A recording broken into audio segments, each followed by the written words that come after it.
What is the play here with kids in self-diagnosing? First and foremost, it's to remind children, our kiddos, and frankly, I know adults who do this too, that having some of the symptoms doesn't mean you have the diagnosis, right? So I remember my sister calling me up many, many, many years ago, and she's like, "Oh my gosh, I have diabetes." And I was like, "You do?" She's like, "Yeah, I was on the subway." She lived in New York City at the time. "I was on the subway and I saw a sign and it said, are you tired? Do you urinate frequently?" And it was like all of these things that, like, in psychology, we call them the Barnum effect. The Barnum effect is everyone experiences it. Do you ever feel like you work harder than other people sometimes? Yeah. Do you ever feel like you care more than others? Like these notions that we all experience. And then, so, depressed. Do you feel sad more often than not?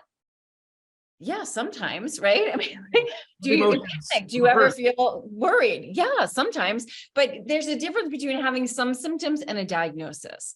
And the problem with having a diagnosis, in my opinion, is a lot of times people will, whether it's an accurate diagnosis or not, they will attribute negative things to the diagnosis. "Oh, I'm so tired because of my depression." You're tired because you were up until 2:30 last night on your Xbox, right? That's why you're tired. It's not because of your if you have depression or not. So just, helping our kiddos be super aware that a couple of symptoms, it could easily be the Barnum effect.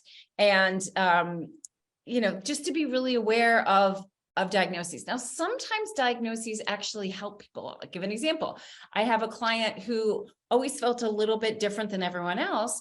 And he got on the internet and did a bunch of, self-reported tests. And he realized that he's probably on the spectrum, right? He's probably, really high functioning Asperger's, but he's probably a bit on the spectrum. And once he found that out, he felt so relieved. It gave him such relief because he was like, "Okay, it's nothing wrong with me. This is just the way my brain works."